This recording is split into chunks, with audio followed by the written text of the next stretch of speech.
Fala, meu querido aluno, minha querida aluna, seja bem-vindo a mais uma aula aqui do nosso canal Farmacologia Fácil, uma aula onde nós falaremos mais uma vez de fármacos antibacterianos. Não sei se você chegou a notar, mas na descrição dessa aula nós temos ali a parte 2, isso mesmo, esta é a parte 2 do tema antibacterianos, um resumão da clínica e do emprego terapêutico dos diferentes fármacos antibacterianos. Então, você pode assistir essa aula tranquilamente, nada lhe faltará.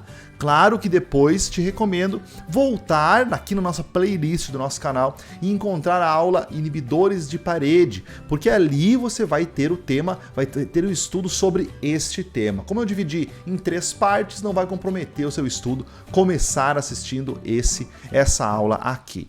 Muito bem, se você já é inscrito no nosso canal, parabéns! Você deu um passo adiante neste ano de 2023, vai aprender muita farmacologia, fisiologia e terapêutica com a gente. Se você não é inscrito, já se inscreve, já ative as notificações e não perca nenhuma aula do nosso canal, que são postadas toda quinta-feira, se não mais de uma vez por semana, como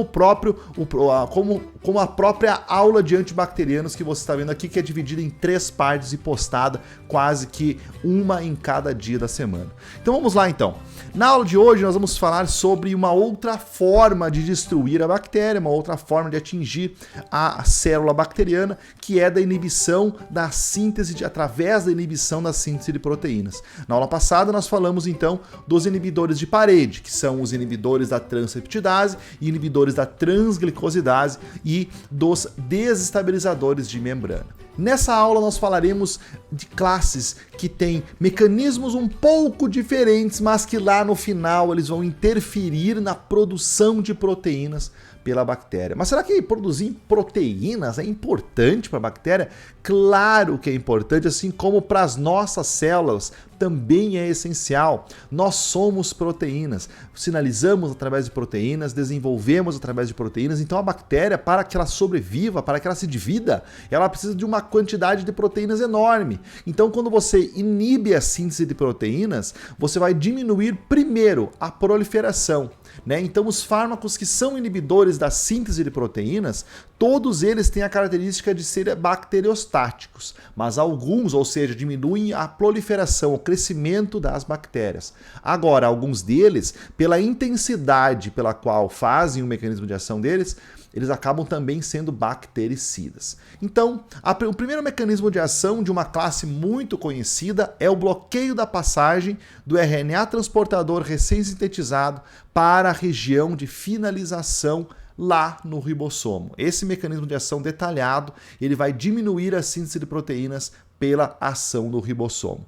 Essa classe, então, é dos macrolídeos, eritromicina, azitromicina e claritromicina. Eu vou deixar aqui do ladinho um ribossomo e as partes dele para você ficar ciente de onde ele está agindo, onde está agindo o fármaco da classe dos macrolídeos. Então, os principais eventos adversos dessa classe são cólicas abdominais, náusea, vômito, diarreia, e é muito relacionado pela dose. Se a pessoa utiliza, por exemplo, 500 mg de azitromicina, muitas vezes não sente nada no trânsito gastrointestinal. Agora, se aumenta para 1 grama ou se estende o tratamento, pode ter então eventos diarreicos, desprendimento do microbioma intestinal devido à ação do fármaco. A Escherichia coli tem uma ótima ação sobre hemófilos, Neisseria, Bordetella, por exemplo. Claritromicina, que é um dos fármacos macrolídeos, é muito utilizada em tratamentos de infecções atípicas por Mycoplasma pneumoniae, clamídia, legionela e moxarella.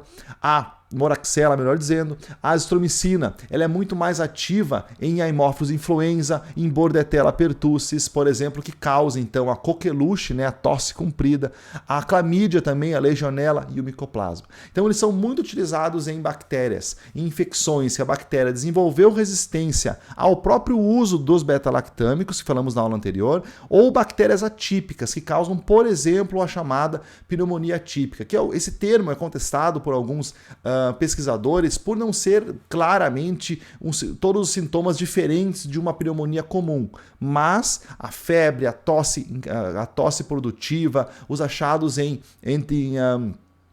exames de imagem do pulmão são diferentes, então alguns pesquisadores consideram ainda como como pneumonias atípicas causadas por legionela, clamídia e micoplasma. E aí, nesse caso, nós temos a ação dos macrolídeos. A próxima classe de antibacterianos é a classe dos aminoglicosídeos, que eu citei na aula anterior, quando eu falei dos monobactâmicos e do Astrionam.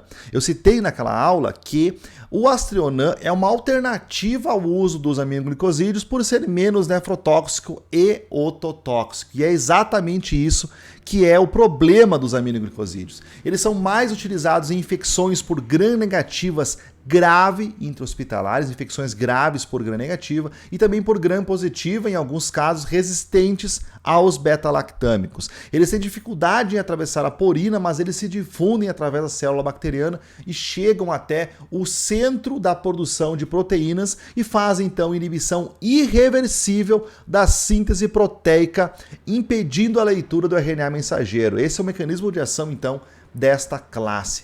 Por ser uma ligação irreversível, eles podem apresentar ação bactericida e não apenas bacteriostática. Lembrando então, para deixar registrado, que essa classe é uma das classes que mais causa nefrotoxicidade.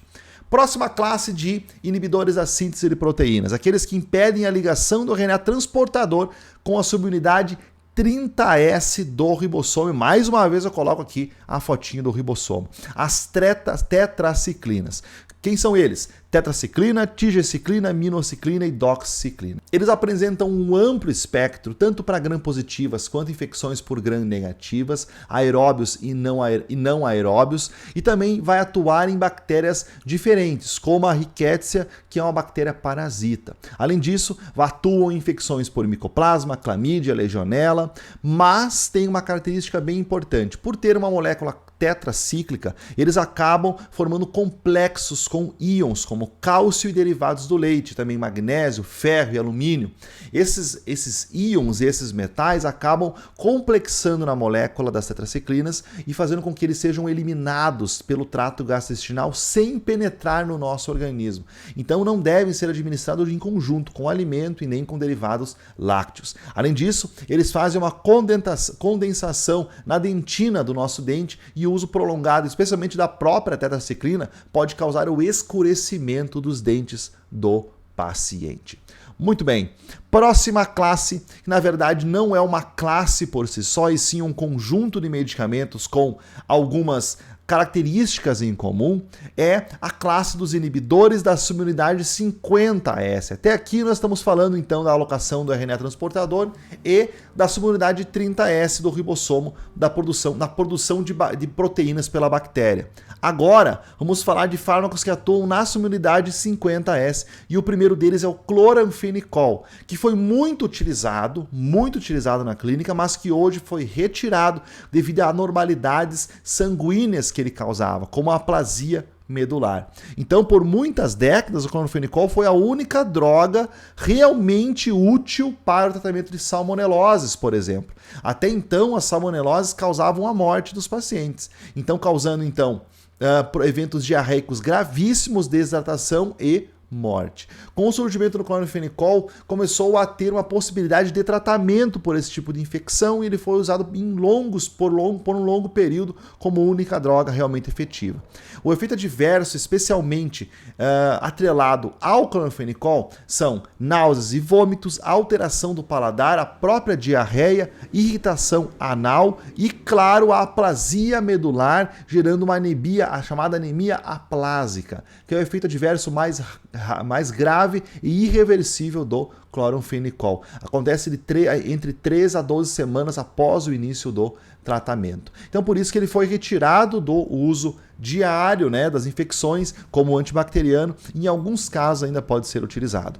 O próximo fármaco importante, para o dia a dia da clínica dos antibacterianos é a clindamicina, que é um antibiótico e antiparasitário. Ela é utilizada muito para acne, combinando com peróxido de benzoíla, por exemplo, combinando com adapaleno também, infecções por gram-positivos, especialmente streptococcus e estafilococcus. É utilizado por infecções do tecido cutâneo e também em alguns casos de algumas infecções que não responderam bem a outros antibacterianos mais comuns, mais usualmente utilizados. O último fármaco, então, dos inibidores da síntese de proteínas, que tem importância clínica, é a linezolida, que vai impedir que se forme a primeira ligação do RNA transportador com o ribossoma.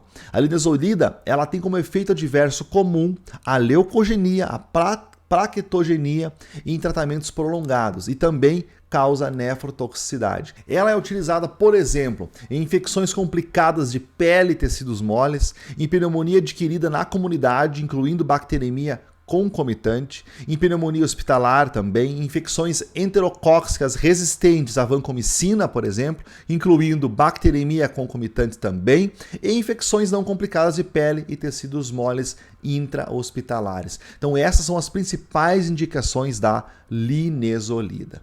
Muito bem, pessoal. Então aqui nós vimos, basicamente, podemos fazer uma trilha dos fármacos inibidores da síntese de proteínas. E na próxima aula falaremos dos inibidores da síntese e replicação do DNA. Fármacos com um mecanismo um pouquinho diferente, mas você vai ver que são muito utilizados no dia a dia da clínica dos antibacterianos. Gostou da aula? Então deixe nos comentários as suas dúvidas, sugestões, elogios, tudo que você quiser que esse professor saiba de feedback seu para essa aula. E até então a próxima aula e última dos fármacos antibacterianos.